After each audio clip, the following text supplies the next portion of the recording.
Everyone, I am Gurpreet, teaching English in Government Senior Secondary Smart School, Kudanikala. Today I am explaining the topic simple and complex sentence for you from your grammar book. Hello students, today we are going to explain the topic simple and complex sentences from your grammar book. After watching this video, you can be able to understand what is sentence, complex sentence, compound sentence, or a complex sentence. So let's start. ਜਿੱਦਾਂ ਕਿ ਤੁਸੀਂ screen ਤੇ ਵੇਖ ਰਹੇ ਹੋ, ਮੈਂ ਕੁਝ letters ਲਿਖੇ ਹੋਏ ਨੇ D, B, G, H, ਕੋਈ ਵੀ ਲੈਟਰ ਹੋ ਸਕਦਾ ਇਹਨਾਂ ਦੀ ਜਗ੍ਹਾ ਤੇ। ਇਹ ਲੈਟਰਸ ਨੇ, there are letters, these are letters, okay? ਇਹਨਾਂ ਨੂੰ ਅਸੀਂ ਅਲਫਾਬੈਟਸ ਵੀ ਕਹਿ ਦਿੰਦੇ ਹਾਂ, ਠੀਕ?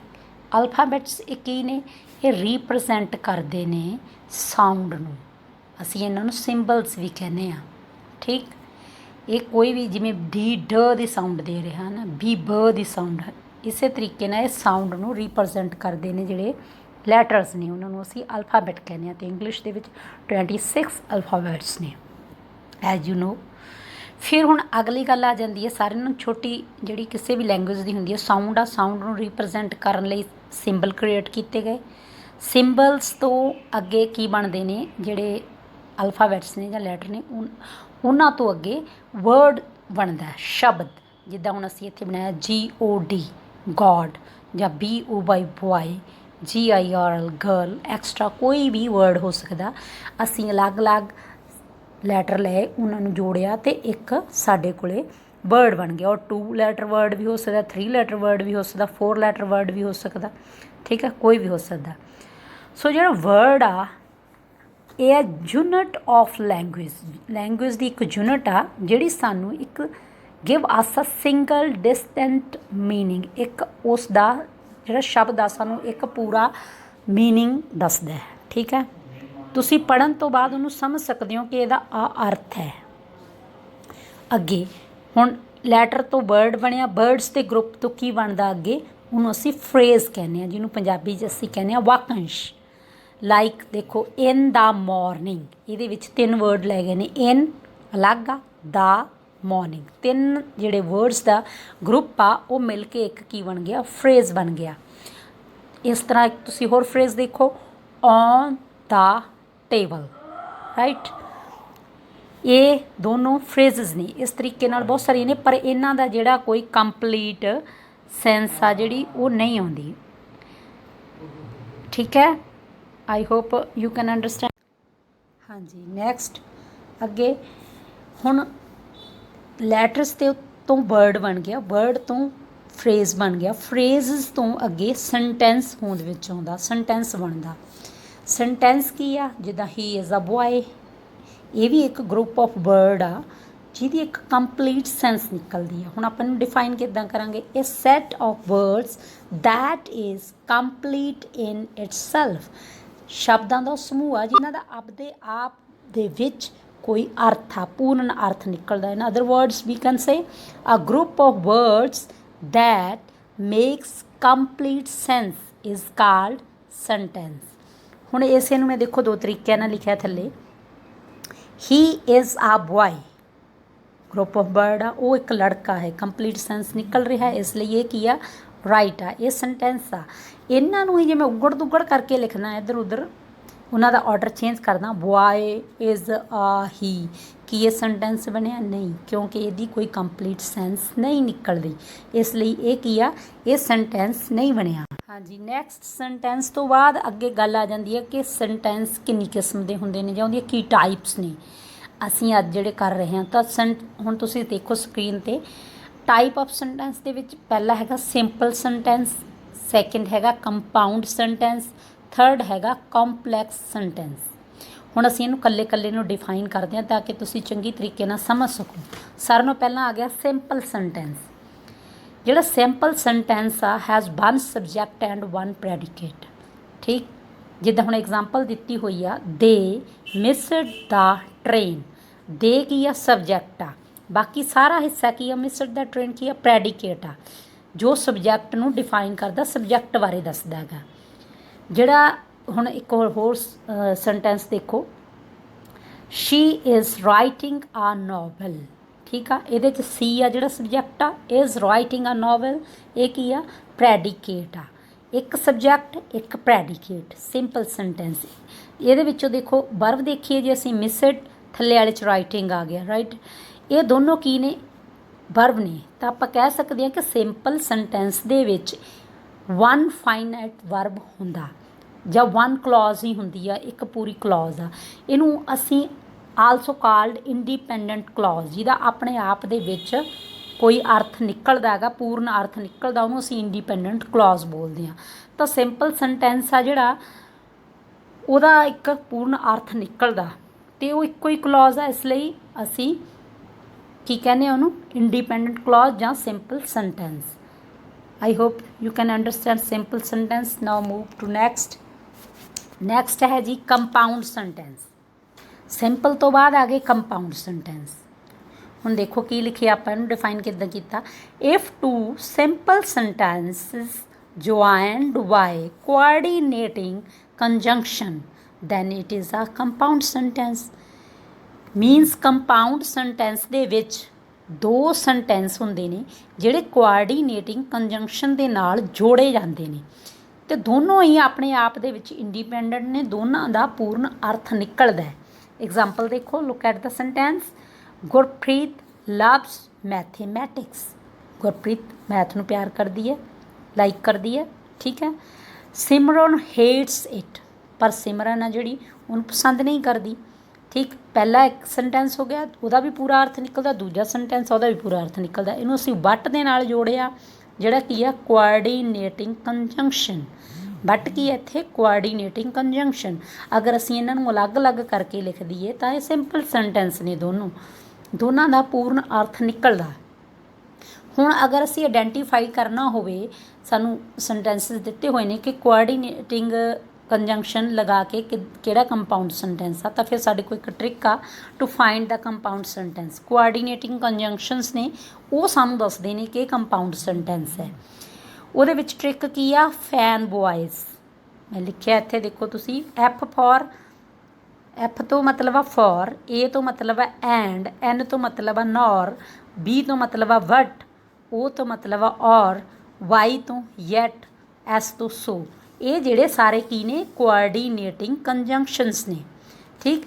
ਜਿੱਥੇ ਇਹ ਅਪਲਾਈ ਹੋਏ ਵੇ ਨੇ ਉੱਥੇ ਸਾਨੂੰ ਬਿਨਾਂ ਦੇਖੇ ਆਪਾਂ ਜਦੋਂ ਦੇਖ ਲਿਆ ਫॉर ਲੱਗਿਆ ਹੋਇਆ, ਦੋ ਸੈਂਟੈਂਸ ਜੋੜੇ ਹੋਏ ਨੇ, ਤਾਂ ਇਹ ਕੀ ਹੈ? ਕੰਪਾਊਂਡ ਸੈਂਟੈਂਸ ਆ। ਐਂਡ ਲੱਗਿਆ ਹੋਇਆ, ਦੋ ਸੈਂਟੈਂਸ ਜੋੜੇ ਹੋਏ ਨੇ, ਤਾਂ ਦੈਨ ਉਹ ਕੀ ਆ? ਕੰਪਾਊਂਡ ਸੈਂਟੈਂਸ ਹੈ। ਈਜ਼ੀ ਹੋ ਗਿਆ ਨਾ ਉਹਨੂੰ ਫਾਈਂਡ ਆਊਟ ਕਰਨਾ। ਅਤੇ ਹੁਣ ਆਪਾਂ ਇਹ ਵੀ ਕਹਿ ਸਕਦੇ ਹਾਂ, in each compound sentence has a complete sense. ਜਿੰਨੇ ਵੀ ਕੰਪਾਊਂਡ ਸੈਂਟੈਂਸ ਨੇ, ਦੋ ਸੈਂਟੈਂਸ ਜੋੜੇ ਹੋਏ ਨੇ ਆਪਸ ਵਿੱਚ, ਦੋਨਾਂ ਦਾ ਆਪੋ ਆਪਣਾ ਵੱਖਰਾ ਮਕਾਮ ਆ। ਅਗਰ ਅਸੀਂ ਉਹਨਾਂ ਨੂੰ ਅਲੱਗ-ਅਲੱਗ ਕਰ ਦਈਏ, ਉਹਨਾਂ ਦਾ ਅਰਥ ਨਿਕਲਦਾ, ਠੀਕ। ਆਈ ਹੋਪ ਤੁਹਾਨੂੰ ਕੰਪਾਊਂਡ ਸੈਂਟੈਂਸ ਸਮਝ ਆ ਗਿਆ। ਹੁਣ ਆਪਾਂ ਨੈਕਸਟ ਚੱਲਦੇ ਹਾਂ ਜੀ ਕੰਪਲੈਕਸ ਸੈਂਟੈਂਸ ਵੱਲ ਨੂੰ। ਜਿਹੜਾ ਕੰਪਲੈਕਸ ਸੈਂਟੈਂਸ ਆ ਤੀਜੇ ਨੰਬਰ 'ਤੇ ਆ ਜਾਂਦਾ, ਉਹ ਇਹਨਾਂ ਦੋਨਾਂ ਨਾਲੋਂ ਥੋੜ੍ਹਾ ਡਿਫੀਕਲਟ ਹੈ। ਉਹਨੂੰ ਸਮਝੋ ਹੁਣ ਕੀ ਆ। ਦੇਖੋ, in complex sentence there is also two or more clauses or sentences। ਜਿਹੜਾ ਕੰਪਲੈਕਸ ਸੈਂਟੈਂਸ ਆ, ਕੰਪਲੈਕਸ ਇਸੇ ਲਈ ਆ ਗੁੰਝਲਦਾਰ, ਜਿਹਨੂੰ ਆਪਾਂ ਕਹਿੰਦੇ ਹਾਂ, ਉਹਦੇ 'ਚ ਇੱਕ ਦੋ ਮੇਨ ਹੁੰਦੀ ਹੈ, ਇੱਕ ਕਲੌਜ਼ ਜਾਂ ਮੇਨ ਸੈਂਟੈਂਸ ਆ, ਉਹਦੇ ਨਾਲ ਜਿਹੜੇ ਜੁੜੇ ਹੋਏ ਸੈਂਟੈਂਸ ਨੇ ਉਹ ਇੱਕ ਵੀ ਹੋ ਸਕਦਾ, ਦੋ ਵੀ ਹੋ ਸਕਦੇ ਆ, ਵੱਧ ਵੀ ਹੋ ਸਕਦੇ ਆ। ਉਹ ਜੋੜੇ ਕਾਹਦੇ ਨਾਲ ਹੁੰਦੇ ਨੇ? ਸਬੋਰਡੀਨੇਟ ਕੰਜੰਕਸ਼ਨਸ ਨਾਲ, ਠੀਕ ਹੈ। ਜਿੱਦਾਂ ਉਹਦੇ ਵਿੱਚ ਮੇਨ ਇੱਕ ਹੁੰਦਾ, ਹੁਣ ਆਹ ਦੇਖੋ, ਲੁੱਕ ਐਟ ਦਾ ਸੈਂਟੈਂਸ, ਆਈ ਨੋ ਆ ਮੈਨ। ਇਹ ਜਿਹੜਾ ਮੇਨ ਕਲੌਜ਼ ਆ ਜਾਂ ਮੇਨ ਪ੍ਰਿੰਸੀਪਲ ਕਲੌਜ਼ ਆ, ਜਿਹਦਾ ਅਰਥ ਪੂਰਾ ਨਿਕਲਦਾ, ਮੈਂ ਉਸ ਆਦਮੀ ਨੂੰ ਜਾਣਦਾ, ਮੈਂ ਇੱਕ ਆਦਮੀ ਨੂੰ ਜਾਣਦਾ ਜਾਂ, ਠੀਕ ਆ। ਹੂ ਲਿਵਸ ਇਨ ਕੈਨੇਡਾ, ਜਿਹੜਾ ਕਿ ਕੈਨੇਡਾ 'ਚ ਰਹਿੰਦਾ। ਹੁਣ ਜਦੋਂ ਹੂ ਵਾਲਾ ਪੋਰਸ਼ਨ ਆ ਗਿਆ ਸਾਰਾ, ਇਹ ਕੀ ਆ? ਸਬੋਰਡੀਨੇਟ ਕਲਾਜ਼ ਆ।